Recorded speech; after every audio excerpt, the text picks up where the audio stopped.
Hello and welcome to World Insight with me, Tian Wei, coming to you from Beijing on CGTN. Coming up on today's program, Chinese State Councilor and Foreign Minister Wang Yi in Argentina for the G20 meetings after visits to several European Union countries. What's the deal after the charm offensive of China's top diplomats? And I get up and close with former French Prime Minister Jean-Pierre Raffarin, who was quite frank about his views on world trade and cooperation and the speed of projects under the Belt and Road Initiative.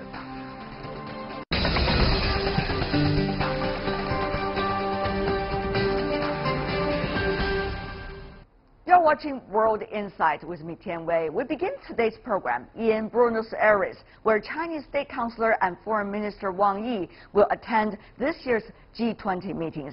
He has just wrapped up his visit to France, Spain, and Portugal before coming to Argentina. So what is the outcome of his visits earlier in Europe? How will G20 members coordinate their policies on global trade and other diplomatic hotspots, such as the Iran nuclear deal and the Korean Peninsula tensions? Before our discussion, take a look at this. Journey to boost cooperation. Chinese Foreign Minister Wang Yi is attending the 2018 G20 meeting of Foreign Affairs Ministers in Argentina. When meeting with Argentine Foreign Minister Jorge Fauri, Wang said that bilateral ties are stable and that China will support Argentina as a South American country promotes stability and development. Before Argentina, Wang also visited France, Spain, and Portugal. During his travels, Wang said China is ready to boost cooperation with Europe. My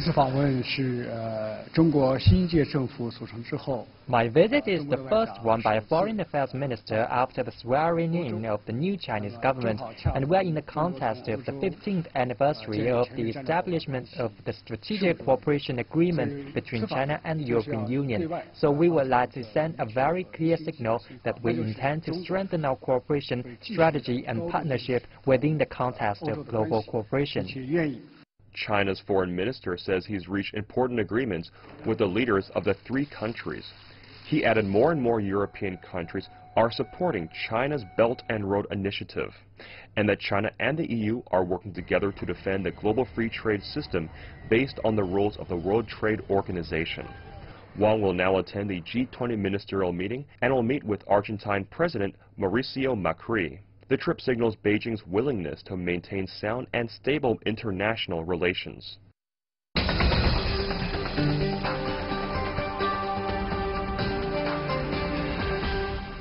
For more on Chinese State Councilor and Foreign Minister Wang Yi's visit to Europe, we are joined in our Beijing studio Professor Liu Baocheng, the Dean of the Center for International Business Ethics from the University of International Business and Economics. And also in Paris, we have Joab Toker, Professor at the American Graduate School in Paris.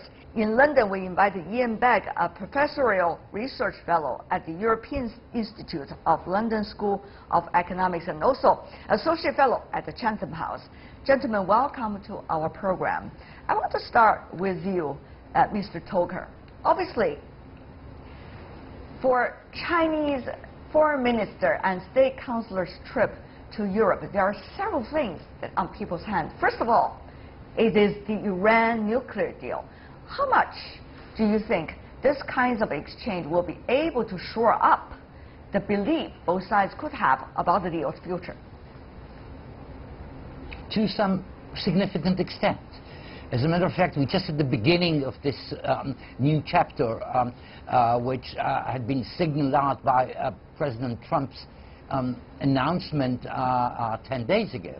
But this is extremely important, I would say, not only in the very immediate sense of what's going to happen over the coming few weeks or months, but perhaps over the entire scene related to the arrival of Mr. Trump at the White House and this new American policy. I would even say, in terms of diplomacy, sort of a new language or new diplomatic language or new nuances of language we have never been accustomed to before, and we are getting accustomed to. So my feeling is that over the coming few weeks, we are now almost a year and a half into the Trump presidency. All right. The thing is not about the Trump presidency. What we're talking about here is China-European relations. My question rather to you, Professor Begg, also is about that. How much do you think China and the EU countries be able to work together, whether on the Iranian nuclear deal or some of the other issues? Will that so-called united front, if there is any, gonna be enough to hold anything still? Well, they're certainly going to try, because what Trump's method of working is to throw bombshells into the international system.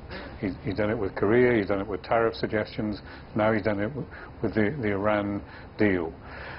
The difficulty that everybody else has at that point is that if Trump brings the full power of the American sanctions to bear on European companies, on Chinese companies, it's all very well for China and Europe to cooperate at the political level, but if their companies are fearful of losing US markets and say, well, okay, we understand why you want to maintain the deal with Iran, but if we face fines for trading with Iran, are you, the European and Chinese governments, going to compensate us? Because without that, companies simply won't follow the lead taken by their governments.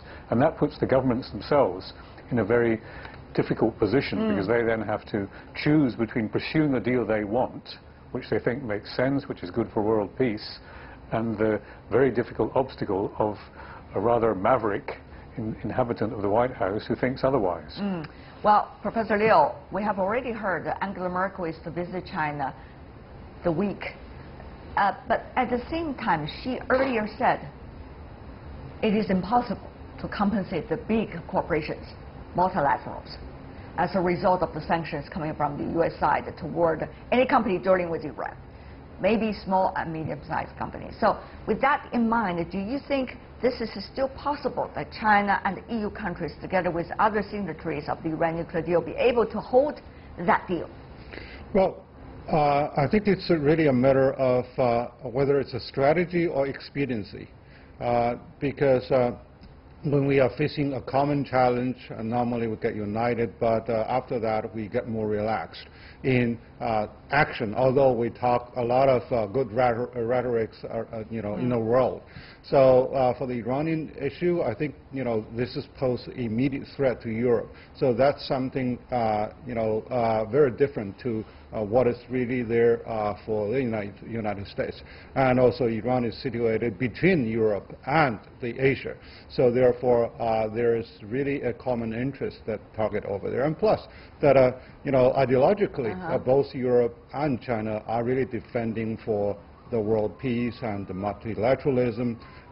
So therefore it is time after Donald Trump decided to move the other way for the two biggest economies and two biggest political unities to really work hand in hand towards a common issue that can be addressed. Right. One could probably hear the siren sound in the background of some of the other guests.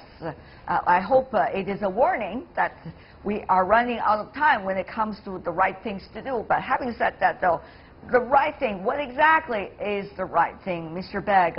I mean, we are in a very delicate situation, as Professor Toker earlier articulated. About trade, for example, there are several things going on. United States and the EU, yes, at the WTO, there is a trade dispute, and it seems that the WTO is ruling toward the U.S. side for now. Second, United States and China have been in trade discussions, if not in trade disputes, as we have witnessed over the past few months. Thirdly, we also see NAFTA, for example, is still in the process of being negotiated just a few days ago in Mexico City. Meanwhile, other initiatives are also being hotly debated. So it seems that we do not have anything right now, Professor Begg, that countries can hold on to. I think you're Go ahead, sir.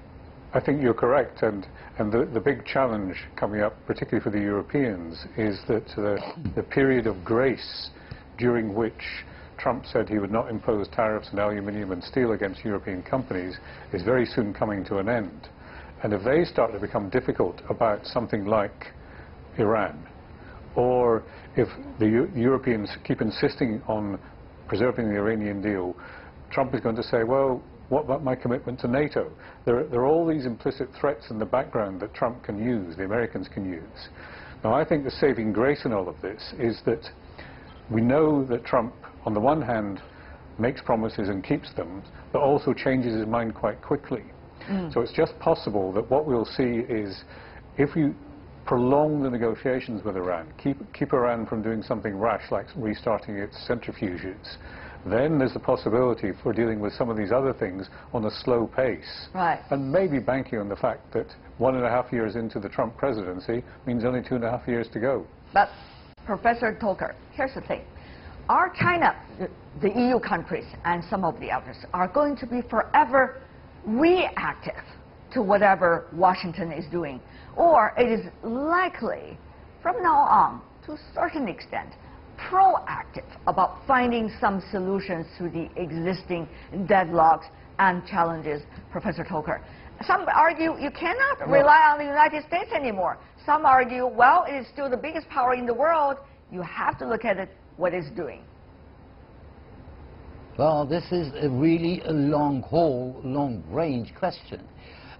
You may or may not consider that you can rely anymore on the United States position, and still that should not be enough in order to make other major superpowers work together to a level which would be ultimately, optimally satisfactory. That is to say that small steps in that direction, for example, regarding China and the EU, would be extremely constructive, although they might not change and alter the overall balance of power because of the U.S. Status as by far the first economic and military power on earth. So this is to put in correlation with what my colleague in London just said, namely, don't forget that there are U.S. internal developments that are knocking on our doors. Don't forget that there are midterm elections in America in about 6 months. Don't forget that the overall status of the Trump presidency, for reasons that have nothing to do with any of the issues we have dealt with, are sort of shaky, to say the least. So we can have a surprise on that part, which would make even more sense for that energy which should be invested by major partners such as EU, in spite of the difficulties, and China, in order to create somehow a more feasible overall balance. Professor Liu, there are initiatives brought up by different sides about maybe some way forward besides what we have seen already existing and debated, questioned by the United States. For example, China's Belt and Road Initiative. I understand, well, in France, Chinese State Councilor Wang Yi did present the achievements of the Belt and Road Initiative since Chinese President Xi Jinping raised the idea 5 years ago. If you take a look at this, in the past half-decade, China's investment to BRI countries has exceeded $60 trillion. Direct flights to 43 countries have been operational, and 75 economic cooperation zones have been opened, creating 200,000 jobs. That is just one slice of many of the things happening between China and many of the European countries. So, Professor Liu, here's the thing. Will these kinds of initiatives be able to win enough hearts and trust so that they can serve the purpose as they have been created? Well, I think Mr. Wang Yi's visit is very important at this critical moment for promoting the Belt and Road, but before which to build a better understanding and empathy over what is being proposed. So that's why China emphasizes this is not really a Marshall Plan, and there's no aggressive edge in there. So it is there. It's only China's initiative that that can also involve the third country impact. So to develop the mostly on infrastructure and to promote trade and investment along the Belt and Road countries. And now the concept of Belt and Road has been expanded to far more countries and to far more projects that are involved. And this is a very pragmatic approach. So therefore, by convincing the Europeans to buy in this concept and also to bring about very effective and realistic projects that we can really work together, that's something very highly acceptable. Pragmatism, Professor Beck, you know very well. Well, after traveling to China many times, is always the spirit that seems that the Chinese are very interested in embracing. In that spirit, how much do you think that China and the EU countries, including some of the key European countries, be able to do now? If not Belt and Road, do we have other alternatives with which platform that the countries can operate on? Yes, I think there are a number of areas that we underestimate the degree to which there is common ground between China and European countries. They are, for example, on research. In many areas, the US has been a research leader. China and Europe are research followers to some extent, and they can collaborate in ways that can promote that kind of activity. A second is that the one very striking common phenomenon between China and Europe is aging of the population, which in turn requires social and political responses, where I know from in the past the Chinese Academy of Social Sciences has been very interested in what's happened in Europe in reconfiguring welfare states to try to deal with this long-term challenge. The great difficulty in much of this, though, is that while we can see in Belt and Road and other forms of cooperation, economic partnerships, paving the way for long-term successful relationships between Europe and China, much of what's on the current agenda is very short-term. Trump, Korea, trade tariffs, climate change, all of these things are things that we want to be settled quickly. And this is where there's maybe a disjunction between the longer-term, potentially very successful collaboration between China and Europe and the shorter-term imperatives of dealing with, as I said before, a maverick in the White House. Not only that, there seems to be another issue, Professor Toker, if I could be frank here. That is, it seems that the Europeans, as some say from other parts of the world, are not necessarily predictable when it comes to what exactly will be their policies and their attitudes. It seems a lot is a reflection of what Washington is doing, and therefore making it difficult for the others to have real partners for the longer term with the European countries. Whether that is a fair comment or not, I want to have your views, Professor Toker, and how should the European countries move from here? I understand the complexity about the EU countries. I understand every country has its own politics. I understand the long-term alliance relationship between the European countries and the United States. But now it seems that the world is changing, Professor Toker, as you articulatively pointed out earlier.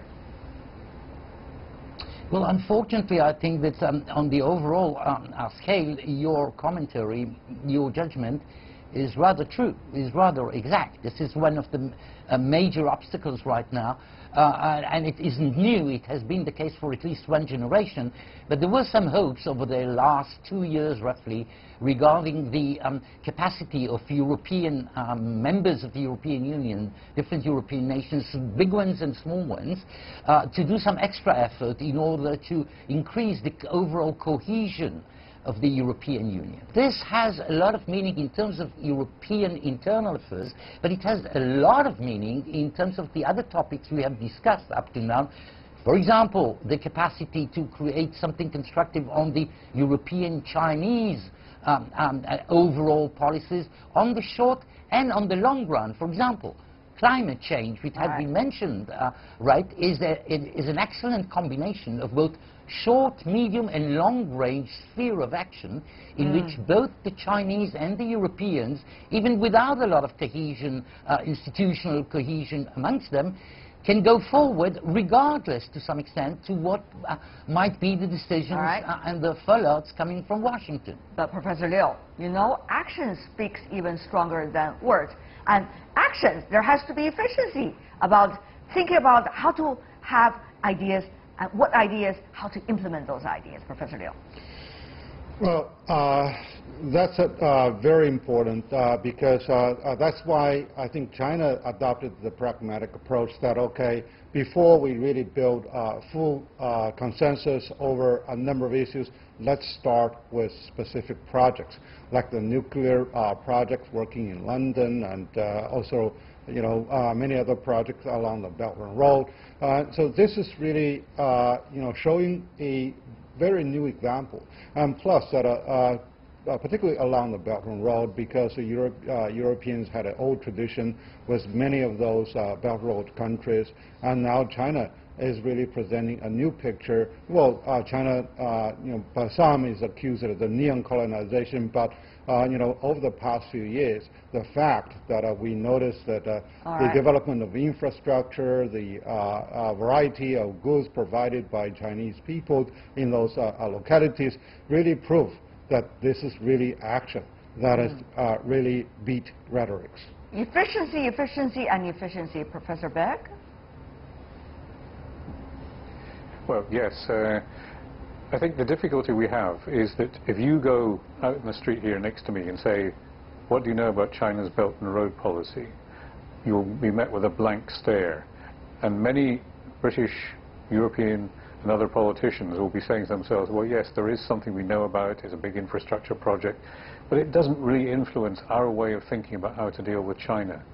So there may be something of a disparity here between the Chinese pursuit of efficient trade, your efficiency, efficiency, efficiency, and the political dimension of this, which is somehow lost in the way in which so many of our political leaders confront these big global challenges. China, I would have to say, is on the right side in many of these debates, but I don't think its influence is as much as you might hear in Beijing. Professor Beck has put it in a very diplomatic way. Therefore, communication is extremely important. But will communication be able to solve the problem? That is still a huge question mark, given the very different history, different political systems, and the trust issue for a long time. Professor Liu, very briefly from you before we wrap up. Well, yes, there are many channels for communication, but as you say, that action really speaks louder than the words. So let's, work together and roll up our sleeves and do something together. So China is already participating in many of the infrastructure projects, even in Europe, and also China is highly committed to the climate change. So this is something that they're improve. I think Europeans are also learning as how to cooperate with China in terms of infrastructure and in terms of technology and investment. We're going to see what's going to happen in the future. Thank you so much, gentlemen, for being with us. Ian Beck, Joab Toker, and Liu Baocheng. Thank you. Really appreciate it.